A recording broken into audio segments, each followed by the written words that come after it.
एक समय की बात है। एक छोटे से गांव में एक हवेली खड़ी थी।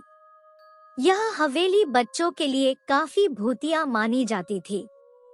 गांव के छोटे मोटे बच्चे इस हवेली के पास गए तो अपनी दोस्तों के बीच में भूतों की कहानियों का आनंद लेते थे।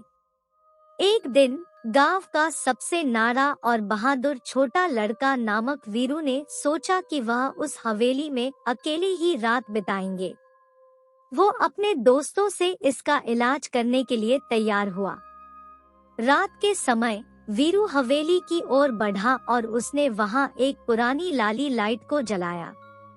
हवेली की छाया ने उसे डरा दिया, लेकिन वह डर को नकारते हुए अग्रसर हुआ। वीरू ने हवेली की कमरे का दरवाजा खोला और देखा कि वहां एक पुरानी तस्वीर लटकी हुई थी।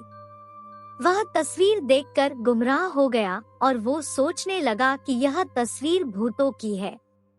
तभी एक आवाज आई, कौन हो वहाँ? वीरू घर आया, लेकिन फिर सोचा कि डर का कोई आधार नहीं है। वह तस्वीर की ओर बढ़ा और उसे देखकर उसे हंसी आने लगी। तस्वीर में एक छोटा सा बच्चा खेल रहा था और उसके पिता उसे मुस्कुराते हुए देख रहे थे। यह तस्वीर वीरू की माँ के पास थी, जो बचपन में इस हवेली में बड़ा प्यार से बिताती थी।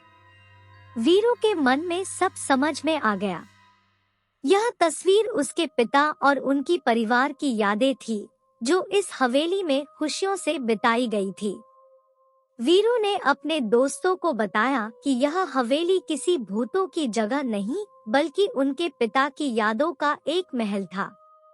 वे उस तस्वीर को अपने घर ले आए और उसे अपनी माँ के साथ रख दिया। इसके बाद हवेली के पास बच्चे और भी बड़े आते और वहाँ की कहानी सुनकर उन्हें समझाते कि डर की कोई आवश्यकता नहीं है।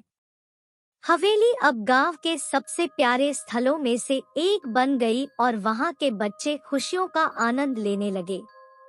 इस कहानी से हमें यह सीखने को मिलता है कि डर का सच्चा स्रोत हमारे विचारों में होता है, और जब हम उसे समझ लेते हैं तो हमें सच्चे खुशियों का आनंद मिलता है।